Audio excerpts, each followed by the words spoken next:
হাওড়ার শহরের ব্যস্ততার মাঝেই এমন কিছু জায়গা আছে যেখানে দাঁড়ালে মনে হয় সময় যেন একটু থমকে গেছে। বাইরে থেকে দেখলে এটি হয়তো আর পাঁচটা মন্দিরের মতো নাও লাগতে পারে, কিন্তু মন্দিরের নামটি একবার ভালো করে পড়লে বোঝা যাবে এর মাহাত্ম্য। শ্রী শ্রী নবনারী কুঞ্জন মন্দির, এই নামের মধ্যেই লুকিয়ে আছে বাংলার এক বিস্ময়কর লোক ঐতিহ্যের গল্প। এমন এক গল্প যেখানে ৯ জন নারী মিলে হয়ে ওঠেন একটি হাতি, আর সেই হাতির পিঠে আসীন হন স্বয়ং শ্রীকৃষ্ণ।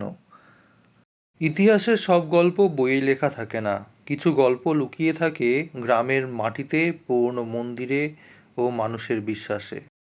১৪০ বছরের প্রাচীন মন্দিরে আসতে হলে সাঁতরাগাছি স্টেশন থেকে কিংবা জানাগেট বা বেতর বাসস্ট্যান্ড থেকে টোটোর মাধ্যমে খুব সহজেই চলে আসতে পারবেন এই মন্দিরে। তাহলে আসুন জানা যাক এই মন্দির সম্পর্কে।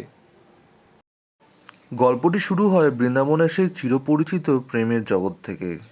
শ্রীকৃষ্ণ, যিনি বাঁশির সুরে মুগ্ধ করেছিলেন বৃন্দাবনকে, আর তার পাশে রাধিকা, যার সঙ্গে কৃষ্ণের প্রেম ভারতীয় বৈষ্ণব ভাবনার অন্যতম গভীর প্রতীক। কিন্তু এই গল্পে কৃষ্ণের সঙ্গে শুধু রাধাই নন, রয়েছেন রাধার আরও ৮ সখী: ললিতা, বিশাখা, চিত্রলেখা, চম্পকলতা, তুঙ্গবিদ্যা, ইন্দুলেখা, রঙ্গদেবী এবং সুদেবী। প্রচলিত কাহিনী অনুযায়ী কৃষ্ণকে নিয়ে যাওয়ার সময় তাকে হাতির পিঠে বসানোর প্রয়োজন হয়, কিন্তু হাতি কোথায়? তখন রাধিকা ও তার ৮ সখী একত্র হলেন। ৯টি আলাদা শরীর, কিন্তু একসঙ্গে হয়ে গেল একটি সম্পূর্ণ হাতির অবয়ব। আর সেই ৯ নারীর তৈরি হাতির পিঠে আসীন হলেন কৃষ্ণ।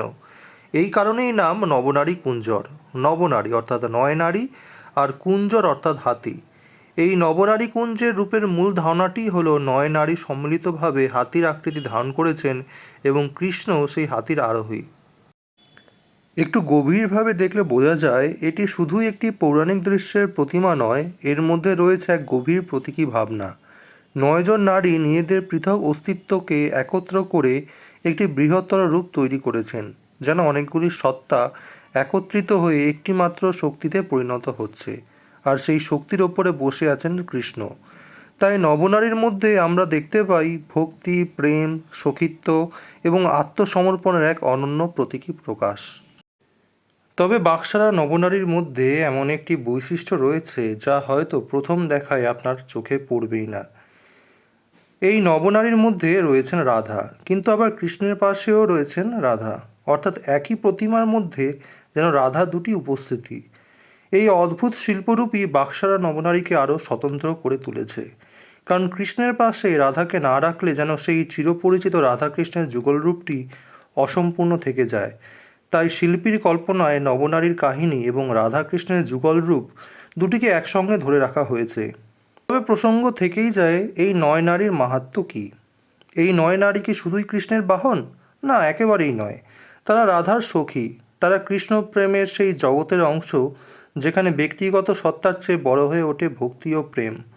প্রচলিত একটি ব্যাখ্যায় এই ৯ নারীর সঙ্গে নবরসের প্রতীকী সম্পর্ক স্থাপন করা হয়, অর্থাৎ মানুষের অনুভূতির নানা রূপ, প্রেম, আনন্দ, করুণা, বীরত্ব, বিস্ময়, ভয়, শান্তি সব কিছুকেই যেন এই এক প্রতিমার মধ্যে ধারণ করা হয়েছে। তাই নবনারীকে শুধু চোখে দেখার জিনিস নয়, অনুভব করার মতো একটা শিল্পরূপও বলা যায়। কিন্তু বাকসারার নবনারীর গল্প এখানেই শেষ নয়। এই জায়গাটির আরও একটি বিষয় আছে। এখানে একই ঐতিহ্যের দুটি নবনারী মূর্তি রয়েছে, একটি পুরাতন আর অন্যটি নতুন। অর্থাৎ সময় বদলেছে, প্রতিমার রূপ বদলেছে, শিল্পীর হাত বদলেছে, কিন্তু সেই গল্প বদলায়নি। আজও একইভাবে রাধা, কৃষ্ণ এবং নবনারীর কাহিনী বেঁচে আছে।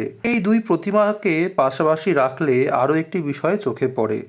দুটির মূল কাহিনী একই হলেও প্রতিমার উপস্থাপনায় রয়েছে পার্থক্য। পুরাতন নবনারীতলার প্রতিমার মধ্যে দেখা যায় পুরনো বাংলার মৃৎশিল্পের ঐতিহ্যের ছাপ। এই প্রতিমায় কৃষ্ণনগরের মৃৎশিল্পের ঘরানার ছাপ স্পষ্ট। আর নতুন নবনারীতলা নির্মাণ ও সাজসজ্জায় রয়েছে কলকাতার কুমোরটুলির সাবেক প্রতিমা শিল্পের প্রভাব। অর্থাৎ নবনারী শুধু ধর্মীয় বিশ্বাসের বিষয় নয়, এটি বাংলার মৃৎশিল্প ও প্রতিমা শিল্পের একটি জীবন্ত দলিল। প্রতিদিন বেলা 11:30 থেকে 1টার মধ্যে ভোগ নিবেদন আর সন্ধ্যা 8টা থেকে সন্ধ্যা আরতি করা হয়ে থাকে। এই একই সময়ে ভোগ নিবেদন করা হলেও এই দুই মন্দিরের প্রতিমা আবাহনকাল ভিন্ন। পুরাতন নবনারীতলার মন্দিরের প্রতিমা বুদ্ধ পূর্ণিমার শুভ লগ্নে আবাহন করা হয়, আর নতুন নবনারীতলার মন্দিরের প্রতিমা অক্ষয় তৃতীয়ার শুভ তিথিতে আবাহন করা হয়। তবে মাত্র 3 মাসে এই প্রতিমা এখানে থাকে। শ্রাবণ মাসের শেষ রবিবার রামরাজাতলার রাম মন্দিরের প্রতিমার একই সাথে এই দুই নবনারীতলার প্রতিমার বিসর্জন হয়ে থাকে। আগামী 16ই আগস্ট অর্থাৎ রবিবারে এই ঐতিহ্যময়ী বর্ণাঢ্য বিসর্জন যাত্রার দিন, তাই এই দিন আপনাদের উপস্থিতি একান্ত কাম্য। ভিডিওটি ভালো লাগলে অবশ্যই জানাবেন কমেন্টের মাধ্যমে। তাহলে দেখা হচ্ছে আবার পরের ভিডিওতে।